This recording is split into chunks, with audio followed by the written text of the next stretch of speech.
Hello and welcome to another edition of Addy Footy Fix. I'm Cameron Best and we're heading into a big round in the AFL. Of course, the Cats' first home game of the season this weekend against Port Adelaide. Michael Orciello, the chief footy writer for the Geelong Advertiser. Must be a big weekend for the Cats. Not at all. This is very boring. Really? No, it's Port Adelaide. How can you get excited about playing Port Adelaide? Oh, come on. They must be polishing the seats, getting ready for the first home game. No, it's business as usual down there.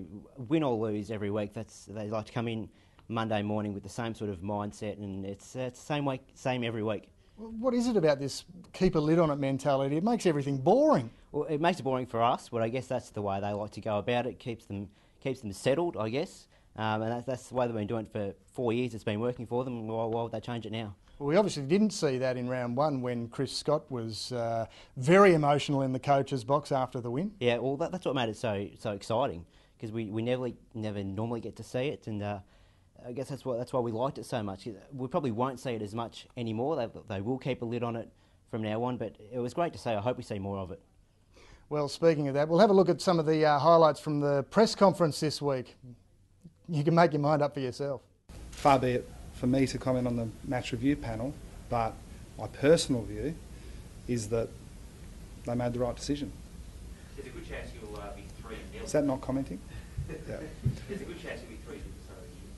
No, we can understand all the reasons for people having question marks over the Geelong list, the age, the amount of time that Geelong's been up the top of the ladder. All those things are very real concerns, and they continue to be. The challenge that we have in front of us isn't any lesser because we've been fortunate in a lot of ways to win the first two games. So the challenges are very much still there. Potsy didn't play as well as he would have liked, but he contributed in a big way to the way we wanted to play. It's a bit of a cliche to say he played his role. We would have liked him to do some things better, but he made a positive contribution. And Chappie was Chappie. I mean, on reflection, the way he played in the VFL the week before, you think that he could have played at AFL level round one. But having won both games, we can look back and say that we're really comfortable with the decision. So there you go. Well, there's one club that isn't keeping a lid on things at the moment. Orchie, the Kangaroos. Brent Harvey having a go at some of his younger players. He came out after the game on the weekend and had a pretty big crack at some of his younger teammates, Sam Wright and Lockie Hansen, named those in a post-match interview.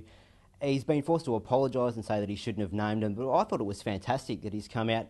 Bit of honesty is always good. Sometimes people in the media give these players a whack whenever they say something honest, but it's just interesting. I wish we saw more of it. Yeah, absolutely. There should be more of it in football, full stop. Yeah, well, we just saw the Chris Scott press conference. Maybe not the most exciting thing. I love it to see players and coaches coming out saying interesting things, just being honest. I don't think there's anything wrong with it. No, absolutely. Now, there's some players coming back this week for the Cats. Yep, they should have. Matthew Scarlett obviously is certain to come back from that suspension last week.